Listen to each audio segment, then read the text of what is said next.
Before we begin, let me briefly introduce NSSR. The Nepalese Society of Student Researchers is a dynamic student-led organization dedicated to promoting research culture among students in Nepal and beyond. We organize workshops, training, mentorships, sessions, and academic discussions to help young minds engage in impactful research. Now, let me introduce our speaker for the evening. It's my privilege to introduce Miss Pratishna KC through her slides. You will learn not just about her academic journey, but also how she navigated her way into research. Miss Casey is currently in her fourth year of BSc, majoring in biology and minoring in chemistry and computer science. She completed her A level in the science stream. Her ambition is to be scientist, and she has been active in research, mentorship, and academic outreach. Without further delay, let's welcome Ms. Pratishna KC to begin her presentation. Dear participants, as Casey walks us through her slides, feel free to drop your questions in the chat. We will collect them and get to them in the Q&A session. And finally, the virtual floor is yours, ma'am.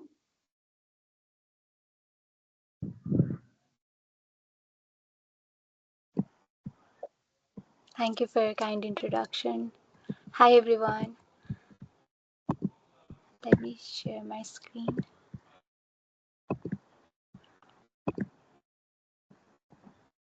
All right, let's learn about getting into research.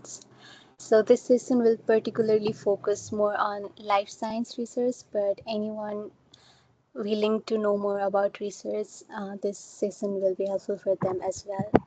So a little bit about me. I'm originally from Bhaktapur, Nepal, and 3 years ago I came USA to pursue my bachelor's degree in Caldwell University, majoring in biology and minoring in chemistry and computer science. Previously, I did my A levels from St. Xavier's College, Maitigar, and I'm currently the president of Tri Beta Honor Society and the secretary of Caldwell Women in STEM. My interest lies in cancer biology, bioinformatics, and molecular biology, and my goal is to contribute to humanity through science. So today I'll be covering these topics. We'll be going over the basics of research, how to begin the research journey, getting hands-on experience, publication process, balancing everything, and then I'll end with my experience and we can move towards the Q&A session. So what is research? So it is a systematic way of answering questions and it turns curiosity into knowledge. So it's not just random opinions, but it includes the facts and evidence. And we usually assume that it is the research is usually done by people in science, but it can vary from biology, social science, psychology to art. And it helps build the understanding of how world works, this idea about accepting them as truth, also creates solution to everyday problems and open doors to innovation and discovery. So on your right are the layouts or basic steps on how the research is done. We'll go over them one by one. So observation. Observation is basically noticing something interesting or unusual that are around you. So we have senses, so we usually observe things, but they don't really come in our mind, like wow, how it happens, why it happens. So observation is important for research. It can come from daily life, our experiments, or previous studies. So let me give you an example of the observation. Suppose I'm going to my kitchen and I see a bread that has mold on it. So that is my observation. So now I'll move towards question. So question is turning your observation into a clear focused question, asking yourself what, why, or how about the observation, and that will give you the direction to your research. So a lot of questions can pop up in your mind, but it has to be very specific and should be testable. So For this example, we can question how does humidity affect the mold growth? So now onto the reading and literature. This is one of the important part of research. This is where you will look for existing research, books, articles that is related to a question. So you learn how, if that question has been asked by someone else before, how they have worked on it. So this is the platform to look and study, and this will help you refine your question and avoid repeating the work. You could also find the gaps in the research. Suppose someone has looked into the mold and moisture, but you might have found a different way to look at the same thing, or you think that if someone has done this, why don't I add something to this and try the same experiment? So this is where you'll build a foundation on your experiment. So here are the examples of how you could look into the papers. PubMed is one of my favorite, mostly for life sciences.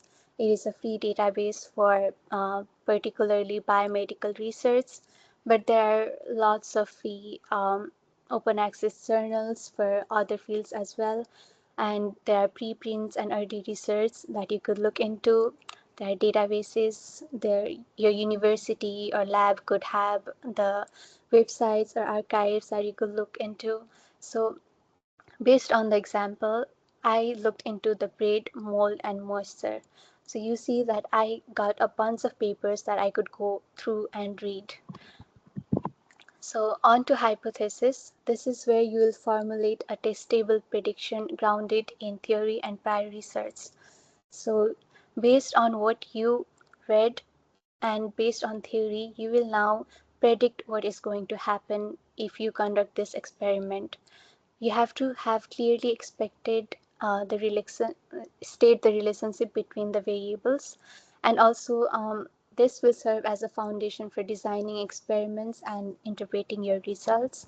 So on one of the papers I found out that when there's a moisture, the bread traps the moisture, and when there is water in the bread and the mold get access to water, it helps them grow faster because water is essential for life.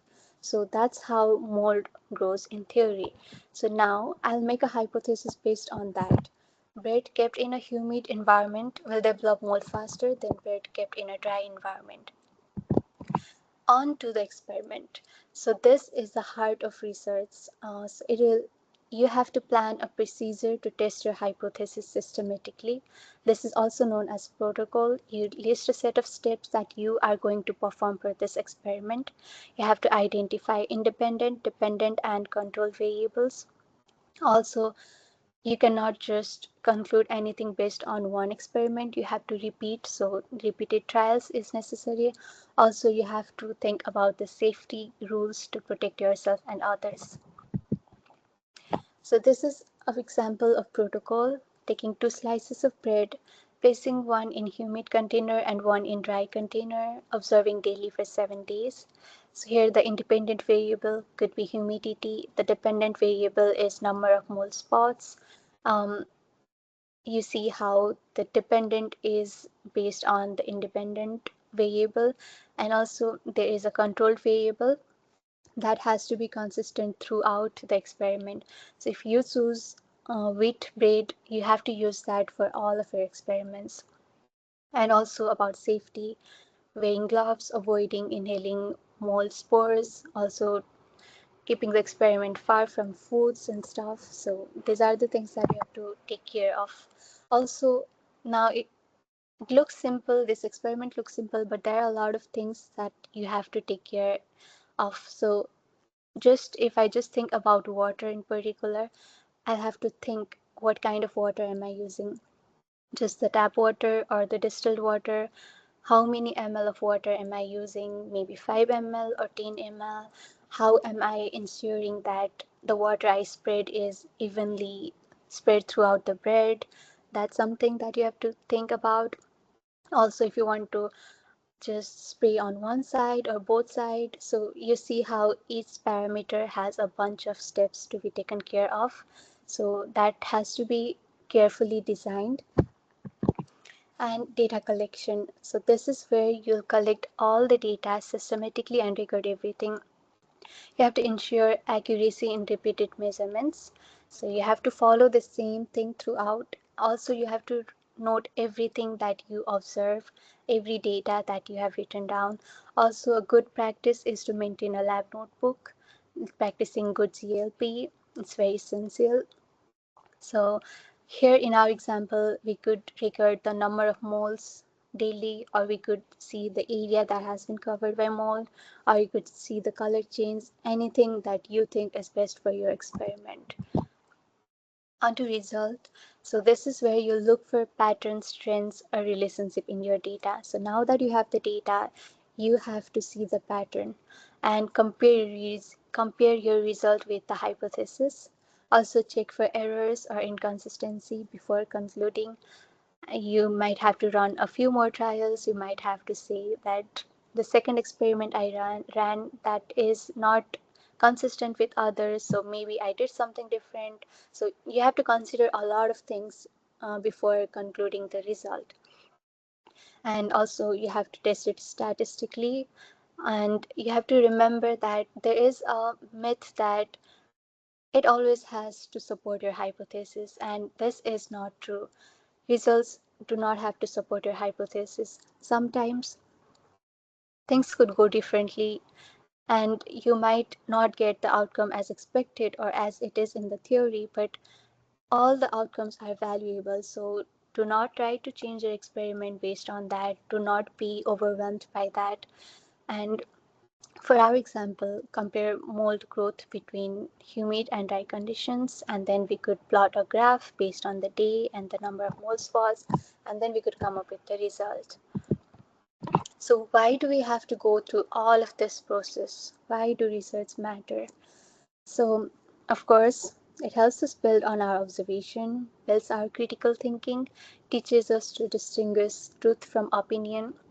We will look more into the facts, we'll try to separate the opinion and truth, and also this will help us create pathway for innovation, discovery, and a big impact on the society itself.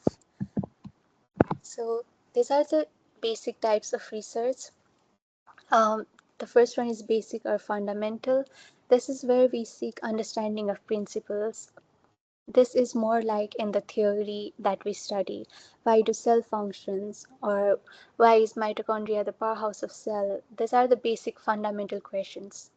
And the second one is applied or practical research. So this usually target real problems. Suppose you want to buy a phone for yourself, so you will do research on the types of phones, the stories or cameras that you prefer, or you see which one is better. So that is practical research. So another type is review or meta analysis. This is where you gather a lot of papers based on a topic, and then you analyze each of them and identify the trends between them, or see if there's anything that there's a gap, or there you could take it to a new direction. So that is review analysis. And exploratory creative is where you test very unconventional ideas that is very new, maybe AI few years back, that could be creative. So now that we have learned about the research, even if we know about research, the most integral part is to know about the research mindset.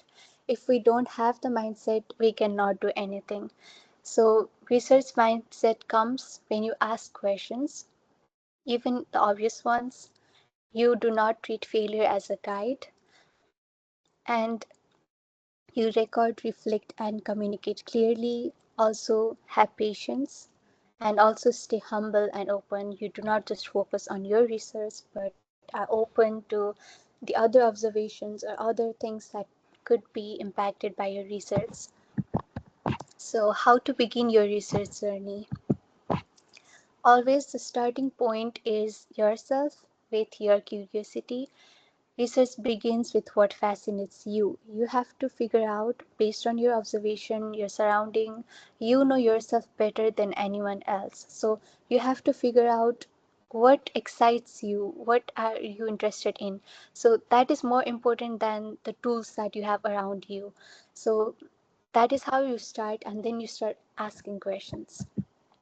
And then after you have found something, you map your interest. So from broad topic to narrow question. So probably I studied science during my high school. Now I'm focusing on biology. So I'm narrowing down my interest. So maybe during master's or PhD, I'll just take cell biology or bioinformatics. So that is how I'm narrowing down. So in the same way, we could explore the topics and then turn that topic into a broad specific question. And all, of course, observation matters, looking around for daily life patterns, insufficiencies, curiosities. And third step is looking at impact and feasibility. So this is where you list your ideas, see if it's impactful or not. So I like trying 2 by 2 grid. It is where you make a quadrant and you put your ideas on each quadrant based on how it can impact or how feasible it is. So this is what I usually follow. And start small. There are some times when we think, oh, this is a small project, I think I should do the big one. That's what some people think. So do not wait for something big to come your way. Start small. That's how you'll grow. And suppose you want to test the amount of some bacteria or chemical in the rivers of in the water bodies of Kathmandu Valley. So you might think it might not be possible or it is a lot of work. Just start small. Start with your community, your schools. So start small and see how it goes. So getting hands-on experience. So why getting hands-on experience is important? Because it builds skills beyond textbooks. It helps you identify if that is really exciting for you or not. Because sometimes we think that is what we want to do in life, but when we actually get to do it, we realize that that is not what you want to do. So you can know before if you get hands-on experience. Also, it opens door to mentorship, networking, and future publications. So finding opportunities. So attend the workshops and conferences. That is one of the important things. We do not realize how many workshops and conferences that are going around us until we look for it. So attend those, even if you think that you might not be fitted in it, you think that's too much, just go there, just see how people are. You could network, you could discover the recent research trends, you can always learn something from it. So just go. And sado or volunteer in labs, it is one of the way to get hands into the real research. You could learn the protocols, understand how lab works, lab culture works. So you could join several clubs out there. Maybe your university has clubs. There are some communities. There are groups like NSSR. Also, there is a group Women in STEM Nepal. So that posts a lot of information. So that is how you could learn. And also, building LinkedIn will help you connect with the professor or the like-minded peers that are doing research in the field. So grow your skill set intentionally. Of course, you need skills to do the research. So if you are into bioinformatics, start learning the coding or statistics, or if you are into cell biology, maybe you need to know cell culture or PCR. So these are the things that you have to keep in mind, that you have to grow. So there are online certifications available, there are some free workshops around. So all you have to do is look for it. It is not easy, but definitely you'll find something out there. And start small, think big, as I said before, and read beyond your syllabus. Sometimes we just limit ourselves to the books, theories, and classes. So that is not how you will grow yourself. So explore journals, blogs, any follow some social media influencers in the field of science, any way you think that you can learn beyond your syllabus. Also ask for mentorship. um, there is always that is always a good idea to ask help, learn from someone who knows something about it. They will share your experience, that will help you open doors, you'll get practical guidance. And collaborate early. Do not wait until you are in your fourth year, or don't think I'm just in my first year, I should not be doing this. Never think that. If there is an opportunity, just grab it, go for it, collaborate early. That will help you in the long run. And overcoming rejections. This is something we do not talk about a lot, but rejections are very normal. So don't personalize them. You might reach out to some professor once and they might not reply. So do not think it's that they did not reply to you. So, because there might be 50, 100 other students that have emailed them, and your email might have lost somewhere. So it's normal, and you learn from rejections. You went somewhere, you are rejected, ask them politely for feedback. That will help you grow. And keep multiple applications open. Apply everywhere. Do not just, if you have some a particular goal, suppose you are majoring in physics and your goal is to get into NASA, that's a good goal. Work for it, but do not just apply to that place. Maybe apply to other places as well, and then maybe that will be a step to get into NASA later on. So also turn small failures into mini projects. And I have attached two pictures, the mountain analogy and river analogy. So I heard this from a conference last week from the professor of MIT, and I thought of sharing this with you all as well. So he said that mountain analogy is where you see your goal and just move straight towards it, just like mountains. So you know that you are in a university, you study these subjects, and first year, second year, third year, fourth year. So you have a straight goal. But research is very different. It's like a river. So you can see what is ahead, but there are turns and twists, and you don't know what path it is going on. So that was something that I really thought insightful.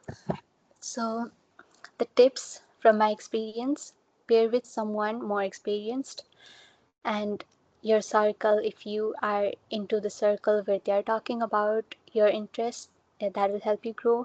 Keep your personal log of every experiment, even small ones. Not just experiment, anything you do for your career, keep a log of it. Volunteer. Always, if you are free, always have some time to volunteer. You can meet people, you can learn, you can build yourself, and also look for free online courses that could help you grow your skills. And the publication process. So publication is sharing your findings within the scientific community. Doesn't have to be big discoveries, just has to be well documented. So there are usually three type of publications. Original is where you do all your research yourself and it is unique. And the short communication is where you just share what you have done. And then review article or meta analysis is where you collect the journals that has already been published on a topic and then you review it yourself. So of course you have to go through all of the steps that is done in research, and then you have to write everything in a scientific way, and you have to select a journal. There are a bunch of journals available that I'll be talking more about, and then you have to submit and revise. So sometimes your peer reviewer might not like it might get rejected the first few times, so do not get disheartened by it. Respond politely, take their suggestions into consideration. And journals and opportunities, so there are some local student journals out there that you could use. I saw Nepalese GOL. I think it's under TU. So there are a bunch of journals out there that you could see, and there you could get license for your work using Creative Commons, and you could get in touch with some open access journals, request them, and even if publication might not be possible, you can go to the conferences where you can present your poster and your abstracts. And even everything is, if everything seems like it's limited, you can go into the review as well, and collaborate with co-authors or other mentors, peers in your universities.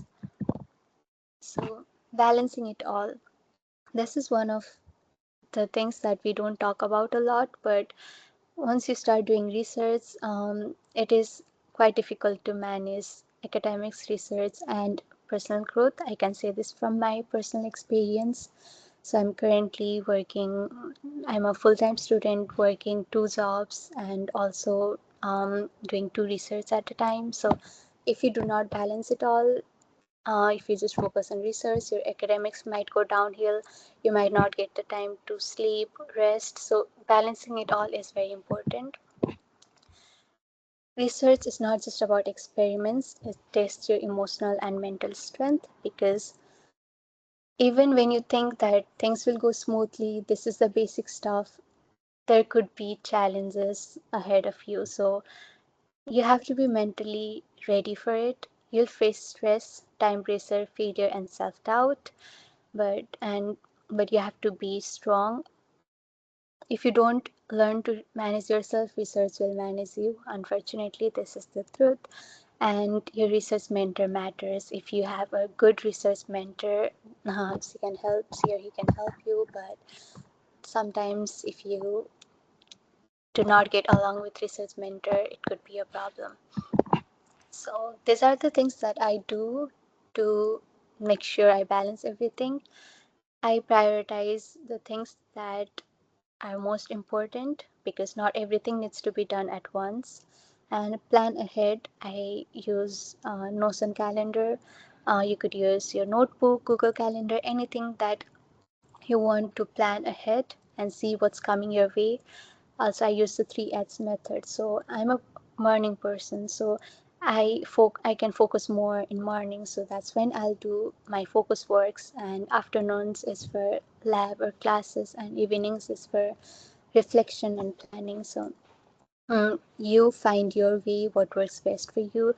Also build a support circle, that the friend circle that will help you through your tough time.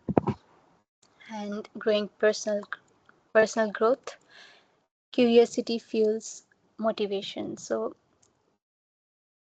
as long as you are curious about things, you will always be motivated. So keep asking questions, read beyond science, read philosophy, psychology, self-help books, art, anything that you're passionate about beyond science as well. Practice mindfulness or journaling to handle mental fatigue, and keep physical health also in track, because it is one of the most important thing. Remember, research is a marathon, not a sprint. Build habits, not just goals, and learn to pause without quitting. If you think it's too much, you can pause, but do not quit. And we usually tend to forget our small wins. It is important to celebrate small wins and see how far we have come through. So, my experience, I'll try to be as transparent and honest as I can. So, at the beginning, I did not know anything about research, honestly. And the first year, in my first semester, I was talking to a senior, and he said, "Okay, I'm going to the research," and that's the first time I heard about research. So, and I asked to him about it, and he said that I could volunteer it. And it was Fridays, so I got lazy. It was a week full of classes, and I was new to the environment, the culture, so I just skipped it out of laziness. So I realized later how big mistake I did, and the lesson is small misstances can change your direction. So take opportunity and turning point. So my turning point was when I learned about the summer research program in my university.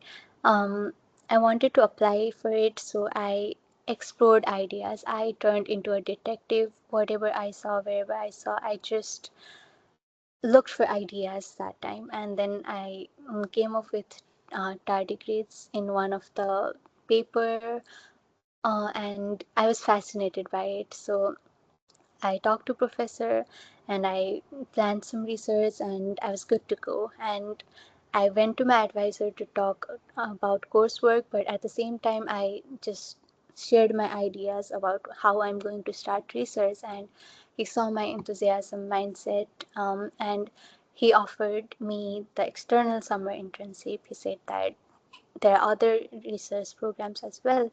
The school's research you could always do, but try applying for external ones. And that's how I landed my first internship. That was bioinformatics research at Rutgers University.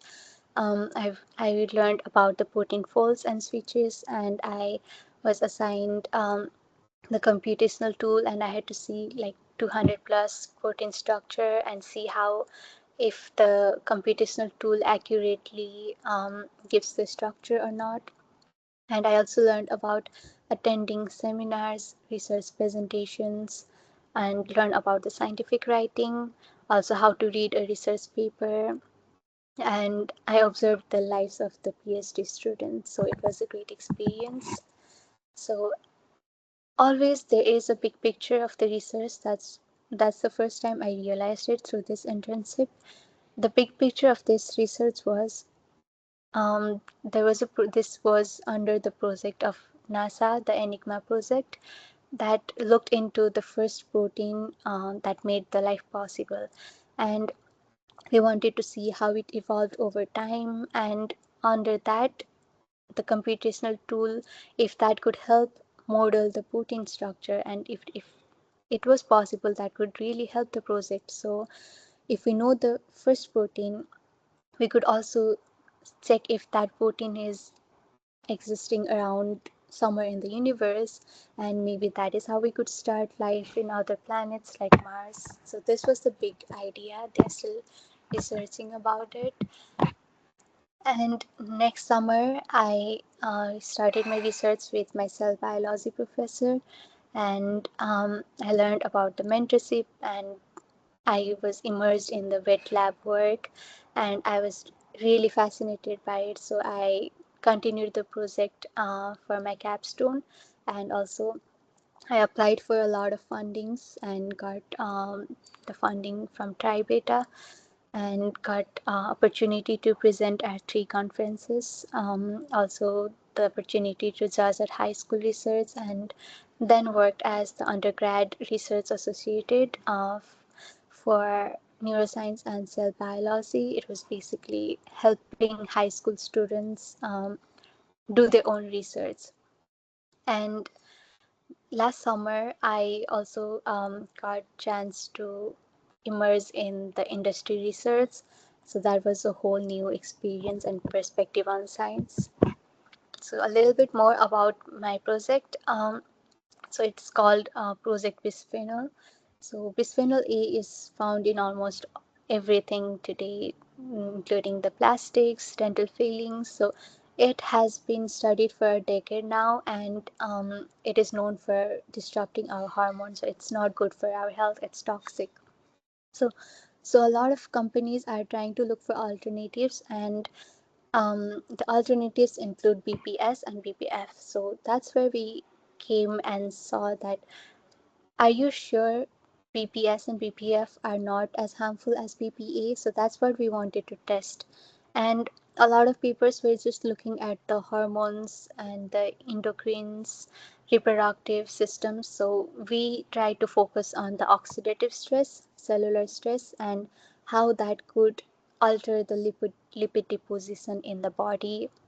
And maybe this could explain why in our generation, why people, even though they try to look for healthy food habits, they are gaining the weight. So maybe exposing ourselves to these chemicals could be one of the reasons. So that was what we were trying to look at. The skills that I learned was nematode culture. This is my first time working with the model organism, and I learned about the fluorescence microscopy. So here's a picture of the fluorescence microscopy. So the picture in your right, in the fluorescence microscope, the green light represents where the oxidative stress is happening. So I particularly focused on the intestine only, and there's a picture of lipid deposition, how the lipid deposition has been altered based on different chemicals and different concentrations. On your right is my protocol for the experiment, so I'll not go into detail. So the big picture is, so one of my friend was looking at the sodium benzoate. That is one of the most common chemicals used for as a preservative. And I was looking at the bisphenols, particularly focusing on the packaging. So if we could combine those, and that is how we consume our food, and then we could compare it to human health, we could get a bigger picture of how it's affecting us as a whole. And my industry experience. So I was always in doing research at the schools or universities, so I was focused on academia. So it was driven on curiosity, it was flexible, it was slow, and there was a freedom to explore and ask why. But industry was completely different. So you have to be goal oriented, fast paced, also have to be focused on the impact based on the company that you're working for, and it has the your research has to be tied to the product the company is launching or looking for solutions based on that. And there were resources, you have unlimited resources, you just have to be fast. I never learned about cell culture before I got into this research, but after this research I was able to handle 40 plus cell cultures at once, so that was quite an experience. And another thing that I learned was, do not just limit yourself to skills, and I realized how important the research mindset was, because I was learning about learning hemocytometer, and that was one of the skills that I had. But when I got into industry, the machine does everything, so my skill was useless. The only thing that I could take with myself was how I can move forward with my mindset, and what results I can bring with like my understanding of the concept. So that's why you have to focus on the skills, you have to know the principle, but with growing technology I think you might have to focus more on the mindset also. So this is what I learned from my overall experience. Start anywhere. If you see, I have been doing everything that has in my hand. I have not been limiting myself. I've been doing the cell culture, the molecular bio research, the bioinformatics. I'm also doing the microbiology research now. So every opportunity I get, I'm just going with it, and network intentionally, talk to people, be consistent, don't be afraid of not knowing, because you do not have to know everything. You just have to have the mindset. Once you learn something, you can come home and you can always learn more about it, you can always ask questions. So do not be afraid, and also opportunities multiply when you show genuine effort. So think about that. So the conclusion is, research is not something you find, it's something you build from curiosity, small steps, and showing up again after failure. So that was it. Let's talk if you have any questions. Start small and think big. Wow. Thank you so much, Ms. Pratishna, for that enlightening presentation. We will now open up for the questions. If you have any, please type them in the chat box or raise your hand and we will call on you.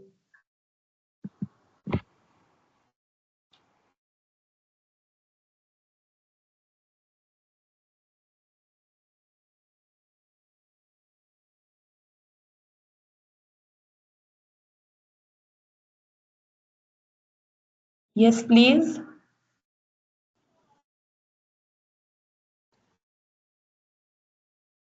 Hello. Hi. So my question is a little generic, but I would like to ask you what kind of difference, if any, did you experience during your learning journey in Nepal and USA? And what should Nepali students expect in research? So, um, I studied one semester in before I came to US. I studied a semester in Himalayan White House. I was starting my bachelor's in biotechnology. So I did not get hands-on experience on any research. I did not know anything about research until I came here. So I cannot speak a lot about it, but I do know that there were two conferences, just like seminars that I attended. So there is an opportunity there. There are groups there, and I think my suggestion would be do not limit yourself in just your coursework or your college. Go outside, see what the other universities have, and also join the groups. And I think you all are one step ahead. You are in this talk means that you are looking for ways to build yourself. So that's a good step to go. I hope that answered your question.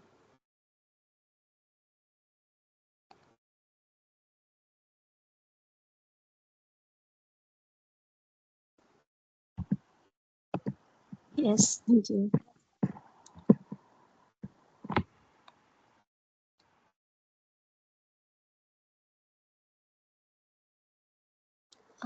So I see a question.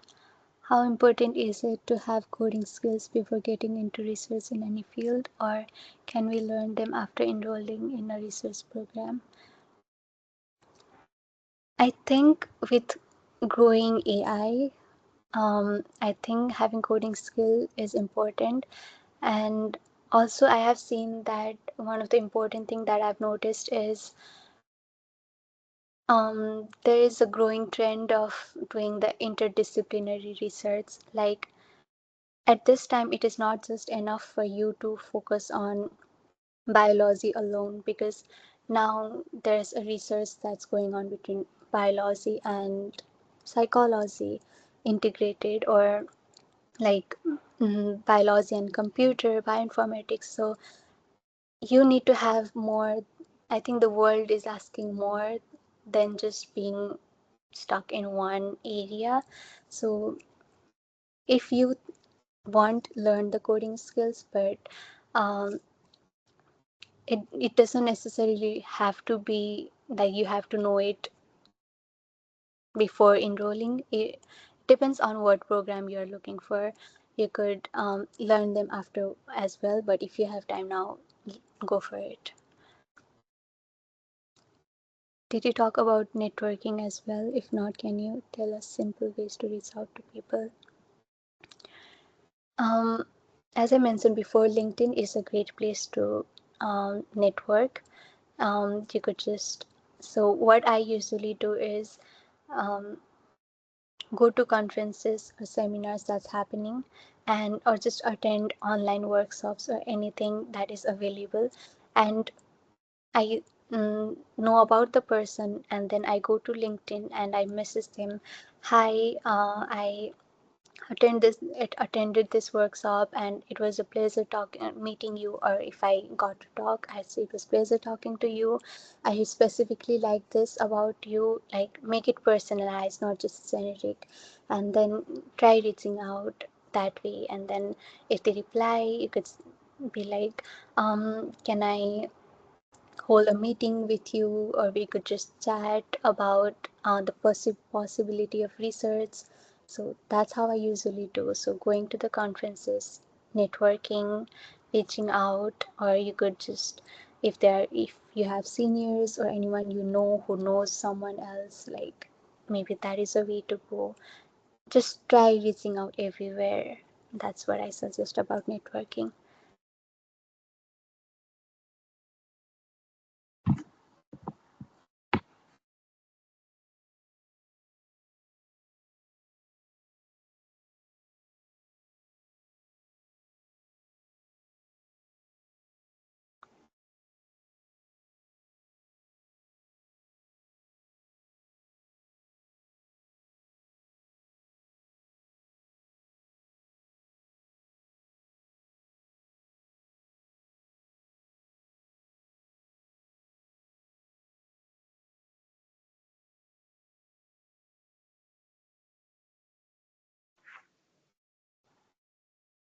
I think she's raising hand. Yes, Subgani?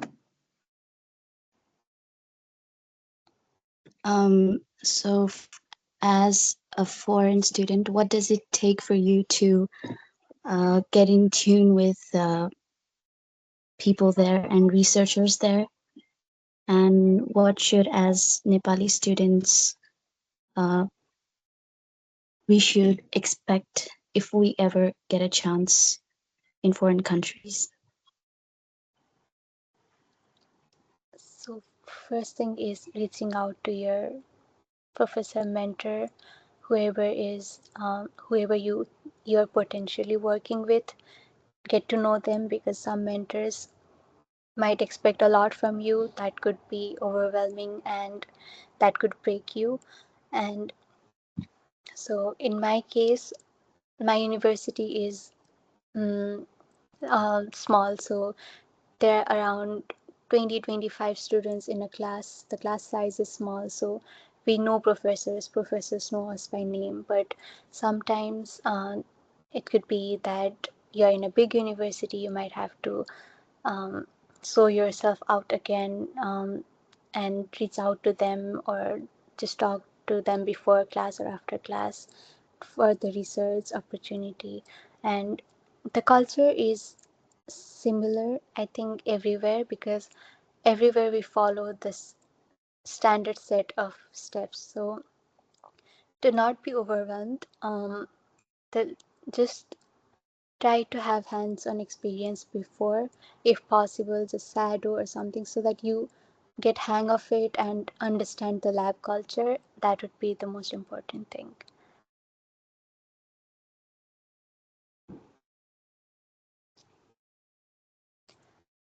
The ethical issues should beginners be aware of?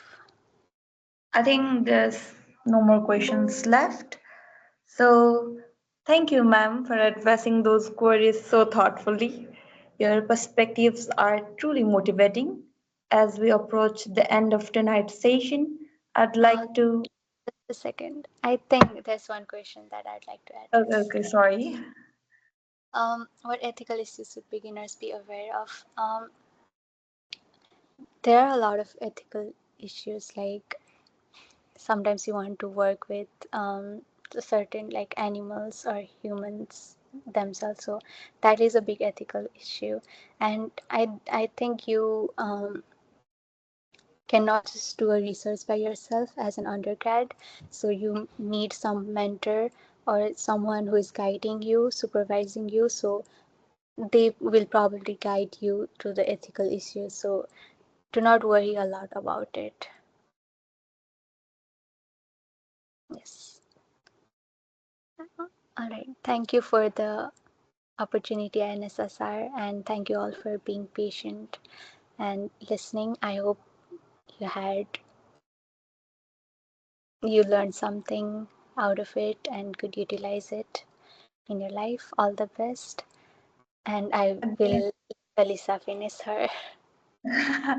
thank you. Again, I'd like to extend a heartfelt thank you to Miss Pratishna KC for sharing her journey and valuable advice with us. I also want to thank each of you, our participants, for your enthusiasm and attentiveness. It's your curiosity and dream that makes session like this meaningful. I hope tonight's discussion help you take confident step towards your research aspirations. Please stay connected with us at NSSR. Check our website and follow our social media for upcoming opportunities. Thank you again for joining Getting into Research with Biology. Have a wonderful evening ahead. Thank you.